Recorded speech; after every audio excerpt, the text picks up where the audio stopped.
Bienvenidos y bienvenidas a su programa Monseñor Romero y la misión del Evangelio.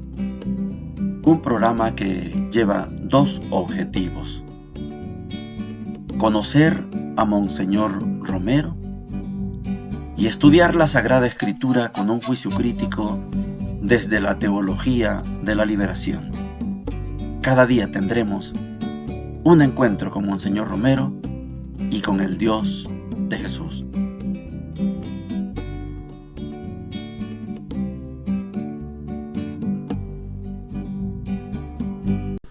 Hola, ¿qué tal? Este es su programa Monseñor Romero y la misión del Evangelio. Es miércoles ya 8 de enero.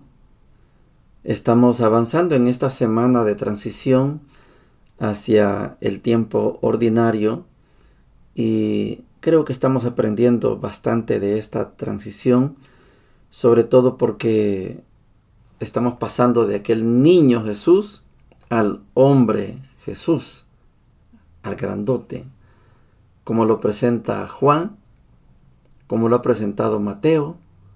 Ya estamos estudiándolo con Marcos y pronto vendrá Lucas para entender mejor a este gran Jesús, el que partió la historia en dos.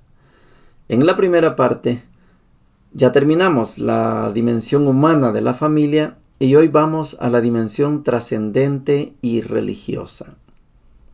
Hay que ver, yo admiro mucho a Monseñor Romero, su capacidad, lógicamente lo hace por su experiencia, porque también estudió en Roma, es un hombre muy lector.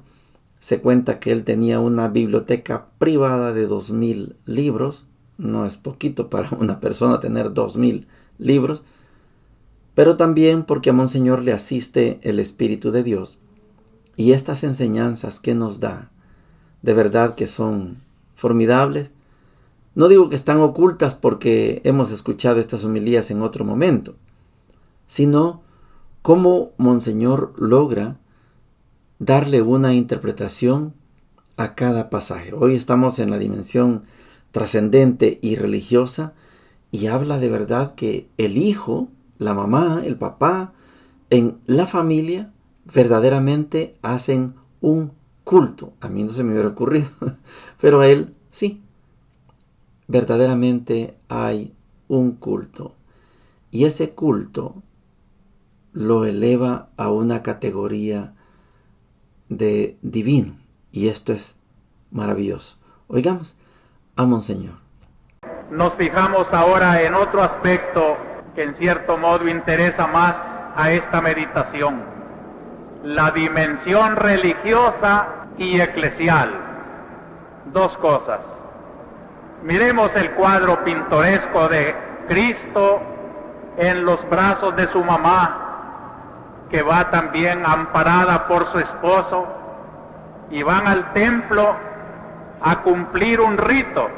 Toda mujer que dé a luz ritualmente tiene que purificarse, y el rito de la purificación involucra también una redención del primogénito. Para llevarse de nuevo al niño primogénito hay que entregar una ofrenda que en nombre de ese niño sea ofrecida a Dios como holocausto. 2 pichones cuando la familia era pobre, 2 palomitas, una que servirá para el sacrificio por los pecados y otra que servirá para el sacrificio de la acción de gracias. Esta fue la ofrenda de la familia pobre de Jesús, 2 pichones. Y entonces el Señor recibe el homenaje de la familia, porque la familia tiene un sentido religioso. Ya en la primera lectura de hoy se han fijado bien cómo esa relación de padres y de madres con sus hijos y de los hijos con sus padres no son simplemente un consejo, siempre agrega una razón: para que el Señor te perdone tus pecados, para que el Señor oiga tu oración, para que el Señor te bendiga. Quiere decir que en el hogar hay un verdadero culto a Dios, que aquel gesto de María y José con el niño, en una dimensión religiosa ofreciendo la ofrenda que mandaba Moisés, es lo que sucede en todos los hogares, todos los días y a toda hora, cuando el hijo obedece, y sobre todo cuando es grande y se ve tan hermoso, un hombre ya obedeciendo a otro hombre porque es mi papá, mi mamá. Y cómo suena sagrada esa palabra en los labios del hombre, y cómo suena también de autoridad casi divina el mandato de un hombre, tal vez un campesino, a su hijo que ya tal vez es un profesional, y que el profesional con toda veneración respeta. Es un culto. Él sabe más que el campesino padre, sin embargo sabe que la autoridad que él tiene viene de Dios, así como el papá sabe que el hijo también tiene una vida que Dios se la ha dado. Y entonces hay respeto, hay un sentido religioso, hay un culto, y sabe el hombre que es buen miembro de familia, el esposo que es fiel a su esposa y no la traiciona. Traicionarla es también un acto casi de sacrilegio, porque está traicionando una fidelidad que se la debe no a una mujer sino a Dios. Es entonces cuando la relación familiar recobra ese bello sentido que dice el concilio también al hablar de la familia, fundada por el Creador. La comunidad conyugal, que es comunidad de vida y de amor, nace ante la sociedad de un acto humano por el cual los esposos se dan y se reciben. Ese es el matrimonio, darse. Yo, fulano de tal, me entrego y prometo serte fiel.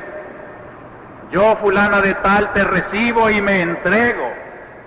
Entregarse y recibirse es algo tan santo que solo Dios, autor de la vida, puede permitirlo y bendecirlo.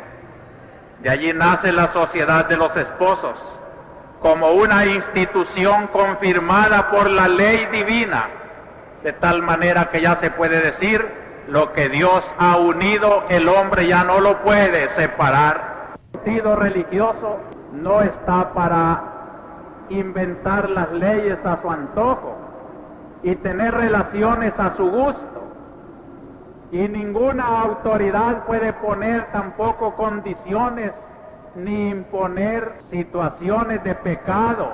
Y esto quisiera decirlo con toda la elocuencia de que fuera capaz. Se está abusando en nuestra patria de la ley de Dios cuando se están repartiendo medios que violan las leyes de la fecundidad, cuando se levantan clínicas y en nombre del gobierno se impone la mutilación, la castración. ¿Con qué derecho, si eso es de Dios nada más? ¿Y con qué derecho tiene un matrimonio el antojo de esterilizarse o de usar medios anticonceptivos, si todo eso es de Dios? Si es una sociedad que Dios la ha establecido y la sanciona, y no son las conveniencias para recibir subsidios de otros gobiernos que nos van a imponer mutilaciones que traicionan la ley del Señor. La ley de Dios no se queda burlada, y tendremos a consecuencia de tantos disparates que se están haciendo contra las leyes de la fecundidad, consecuencias muy graves que ya en otras partes se están sintiendo.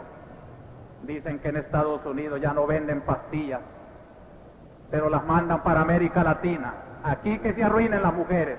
Es ley de Dios la que regula la sociedad del hombre y de la mujer. Y el instinto que Dios ha dado en el sexo del hombre y en el sexo de la mujer no es para jugar, para complacerse, como si tratara de una diversión y hacer del propio hogar un burdel. Es porque allí viene lo que se llama la paternidad responsable. Quiere decir que el hombre sabe que tiene una capacidad genética, que tiene una capacidad de hacer hijos y que tiene que usarla con responsabilidad.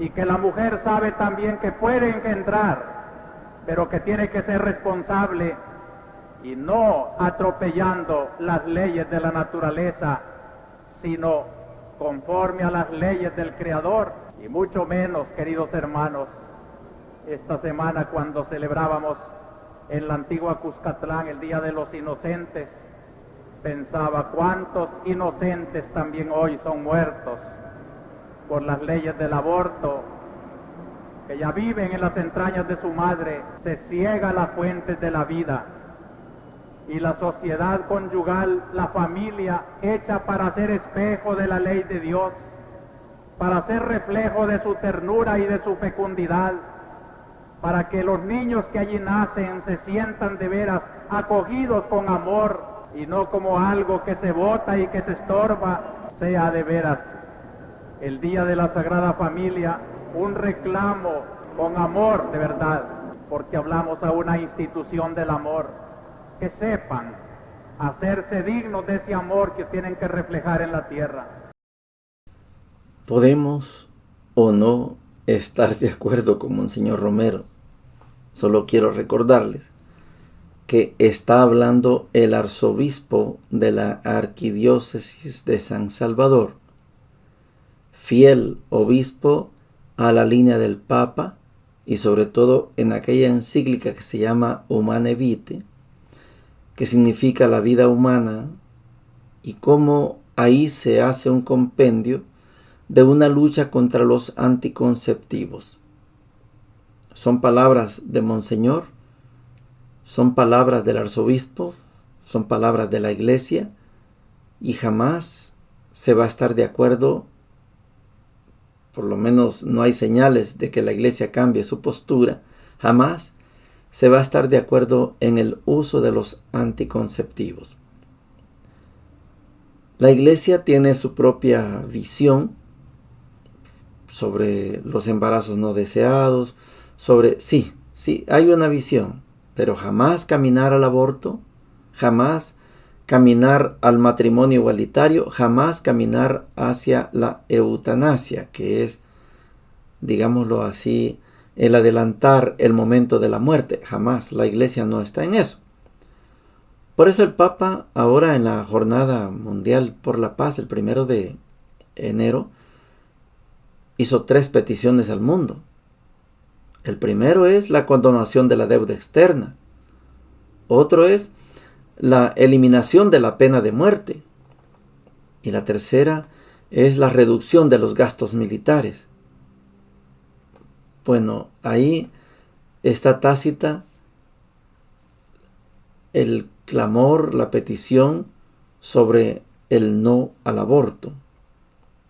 Monseñor Romero tiene como punto de partida que el matrimonio es una institución creada por Dios. Y el matrimonio es una entrega, como él lo explica. Yo me entrego, yo te recibo, es un matrimonio. Pero el matrimonio tiene la finalidad de extender la sociedad, no mutilarla. Cuando alguien planifica, se mutila, hace la operación, ya sea vasectomía o la histerectomía, como se llamen, estamos mutilando esa institución, porque la institución es para procrear. Yo les decía hace poco, lo común ahora es que si alguien piensa casarse, bueno, se casan solo para tener mascotas, pero no para tener hijos. Y pronto nos va a pasar lo que ya le pasó a Europa. Una sociedad anciana, vieja, sin juventud, sin niños. Por eso son bienvenidos los latinos, porque llegan 2 y de repente son 20. Eso está pasando en Europa. De repente nos va a pasar también en estos pequeños países. La institución del matrimonio es sagrada. Me gusta mucho cuando Monseñor le pone el énfasis no solo al placer y dice, y hacen de su casa un burdel. Eso son palabras muy fuertes que menciona Monseñor. Pero me gusta mucho el énfasis que él pone de la consagración de una pareja con sus hijos, porque es una institución de Dios. Habla de José, María, el niño, en esa consagración en el templo, 2 pichones porque son pobres, pero todo va encaminado a una consagración. Y consagrarse significa apartarse para Dios.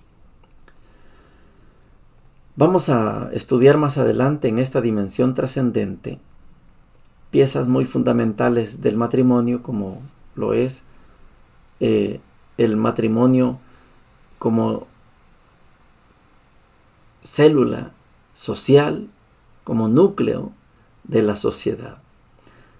Las lecturas para el día de hoy, ya estamos en miércoles después de Epifanía. Yo les digo, algunos usan las lecturas del 8 de enero y a veces no coincidimos. Estamos hablando de la primera de Juan, capítulo 4, versículos 11 al 18, y dice lo siguiente: Queridos, si Dios nos ha amado tanto, también nosotros debemos amarnos unos a otros. A Dios nunca lo ha visto nadie. Si nos amamos unos a otros, Dios permanece en nosotros y el amor de Dios ha llegado a su plenitud en nosotros. Reconocemos que está con nosotros y nosotros con Él, porque nos ha hecho participar de su Espíritu. Nosotros lo hemos contemplado y atestiguamos que el Padre envió a su Hijo como Salvador del mundo. Si uno confiesa que Jesús es Hijo de Dios, Dios permanece con Él y Él con Dios. Nosotros hemos conocido y hemos creído en el amor que Dios nos tuvo. Dios es amor. Quien conserva el amor permanece con Dios y Dios con Él. El amor llegará en nosotros a su perfección si somos en el mundo lo que Él fue y esperamos confiados el día del juicio.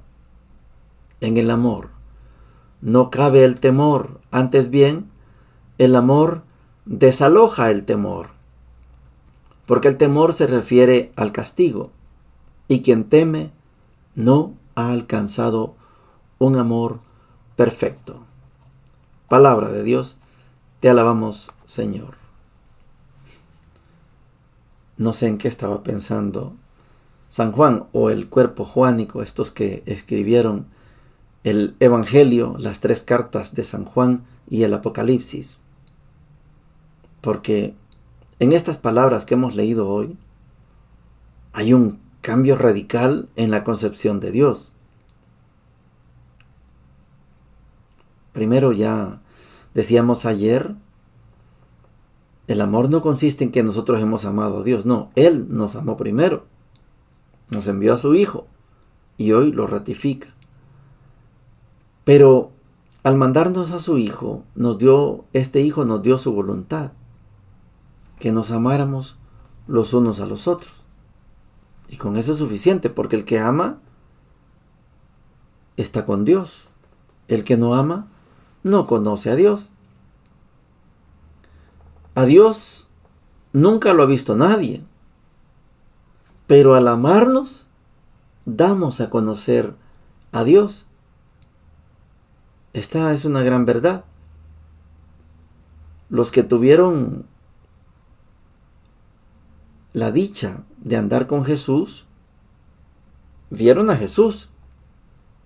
Pero eso no quiere decir que vieron a Dios, porque en el momento que anda Jesús, según los 3 evangelios sinópticos, ninguno descubre que Jesús sea el Hijo de Dios. Cuando alguien insinúa que Él es el Mesías, no Hijo de Dios, sino el Mesías, Él los manda a callar. No se lo digan a nadie. Excepto Marcos, cuando Jesús está crucificado. El centurión dice verdaderamente, este era, pero en vida no fue reconocido. Pero pasar de reconocer a Jesús como Mesías a reconocerlo como el Cristo, el Hijo de Dios vivo, eso no está al alcance en la generación que vio a Jesús.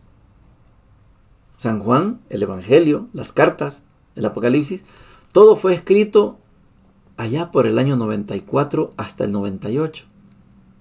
Bueno, ya Jesús no estaba. Ahí ya se podía decir verdaderamente Jesús era el Mesías, el Cristo, el Hijo de Dios vivo. A Dios nunca lo ha visto nadie, pero vemos el amor entre nosotros. Y al haber amor entre nosotros, ahí está Dios. Ahí se manifiesta Dios. Pero no amarnos es no haber conocido a Dios. Si nos amamos unos a otros, Dios permanece en nosotros y el amor de Dios ha llegado a su plenitud en nosotros. Nadie ha visto a Dios, pero el mundo mira el amor entre nosotros. Una de las características bonitas de los cristianos y cristianas era levantar esa gran admiración. Mírenlos, mírenlos cómo se aman. Cuando nos amamos, damos a conocer a Dios. La primera carta de Juan, que hemos dicho es completamente una carta. La segunda y la tercera son post-it, ¿verdad? Son notas, como recordatorios. Pero esta tiene una gran esencia. Reconocemos que está en nosotros y nosotros con Él, porque se nos ha hecho participar de su Espíritu. Nos dio su Espíritu. Por eso estamos con Él y Él está en nosotros, porque tenemos su Espíritu.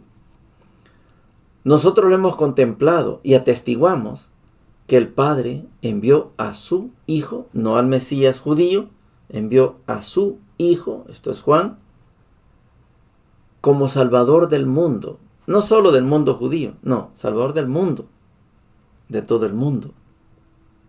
Esta conciencia no es para el año 33 en que mataron a Jesús. Es una conciencia del año 94 al 98. Jesús es Hijo del Padre y por eso el Padre envió a su Hijo y lo envió como Salvador del mundo. Que así se llama nuestro país, El Salvador, y el patrono es el Salvador del mundo. Si uno confiesa que Jesús es Hijo de Dios, Dios permanece con él y él con Dios. Voy a repetir. Si uno confiesa que Jesús es el Hijo de Dios, Dios permanece con él y él con Dios.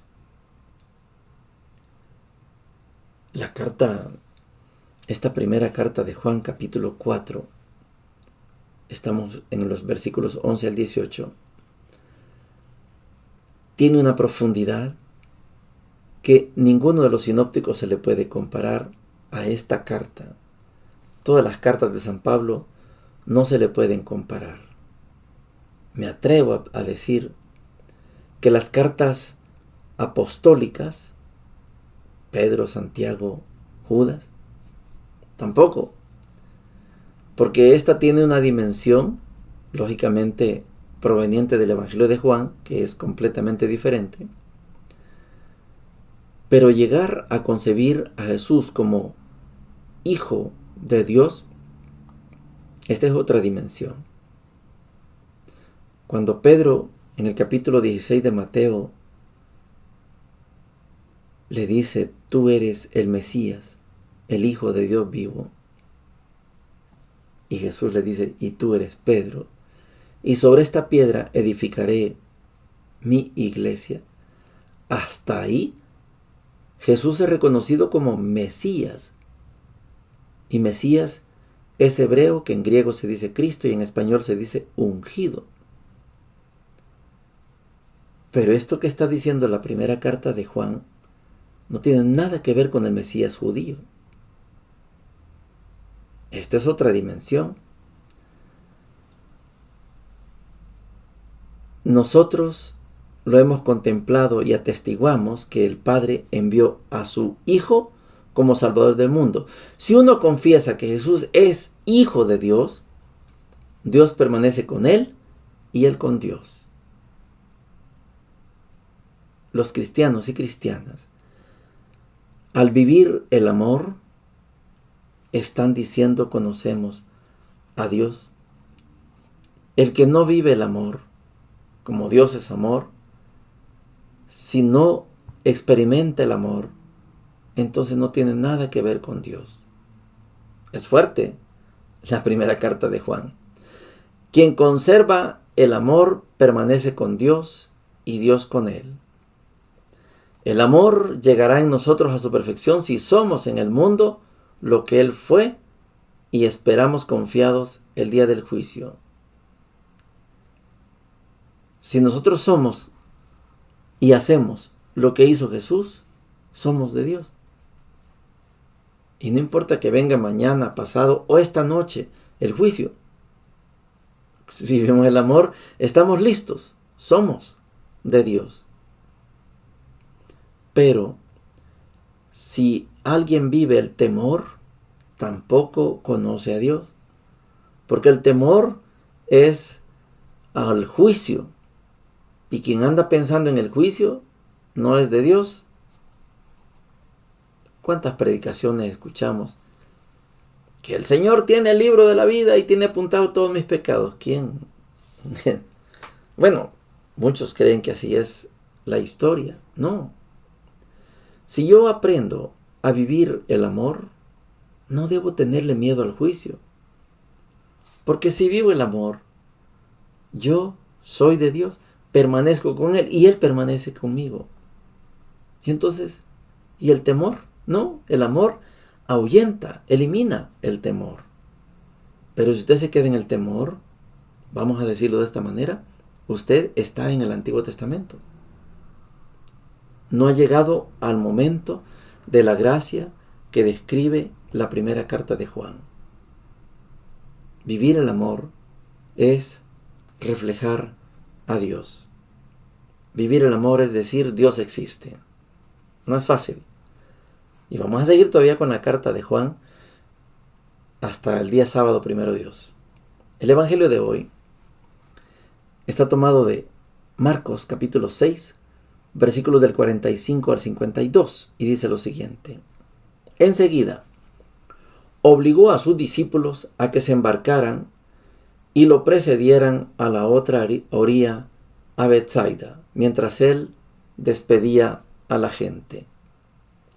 Después de esto, subió al monte a orar. Anochecía, y la barca estaba en medio del lago, y él a solas en la costa. Viéndolos fatigados de remar porque tenían viento contrario, hacia la madrugada se acercó a ellos caminando sobre el agua, intentando adelantarlos. Al verlo caminar sobre el lago, creyeron que era un fantasma y gritaron, porque todos lo habían visto y estaban espantados. Pero él inmediatamente les habló y les dijo, ¡ánimo! ¡Soy yo! ¡No teman! Subió a la barca con ellos y el viento cesó. Ellos estaban absolutamente pasmados, ya que no habían entendido lo de los panes, pues tenían la mente cerrada. Palabra del Señor. Gloria y honor a ti, Señor Jesús. Es Marcos. Marcos escribe para los paganos. Ayer veíamos ese juego de movimientos. Jesús les dice, vamos a la otra orilla. Podrían haberse ido por toda la orilla para evitar las olas fuertes. Aquello tenía una justificación, lo de ayer. porque Jesús no se queda en un solo lugar, Él viene para todos los lugares, y allá al otro lado le espera Betsaida. Ahora sabemos que va para Betsaida. Pero el texto de hoy presenta algunas situaciones ilógicas.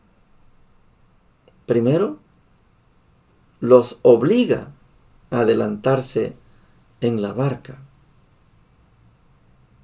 Y no son del grupo ellos, no son los 12 que andan con él.